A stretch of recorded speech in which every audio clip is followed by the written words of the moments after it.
দর্শক, আন্তর্জাতিক মুদ্রা তহবিল IMF এর প্রতিনিধি দল বিভিন্ন মন্ত্রণালয়, প্রতিষ্ঠান ও সংস্থার সাথে বৈঠক চলমান রেখেছে। এই বিষয়ে আরো জানাতে আমাদের সাথে যুক্ত হচ্ছেন সহকর্মী দেলোয়ার হোসেন দোলন। দোলন, সার্বিক পরিস্থিতি জানাবেন।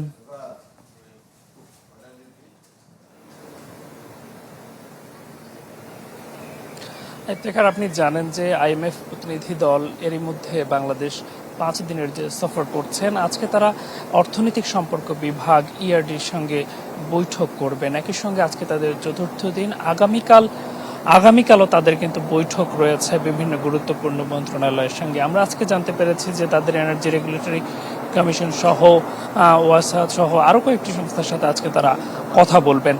এরই মধ্যে তারা বলছিলেন যে বাংলাদেশের যে ভঙ্গুর অর্থনৈতিক পরিস্থিতি, সেটি উত্তরণে অনেক ক্ষেত্রে ইতিবাচক পদক্ষেপ দেখা যাচ্ছে। তবে যে সংস্কারের কথা বলা হচ্ছিল, বিশেষ করে ব্যাংকিং খাতে যে চরম দুরবস্থা বিরাজ করছিল, অস্থিরতা বিরাজ করছিল, একই সঙ্গে বাংলা কিউআর যেখানে নগদ পেমেন্ট সেখানে।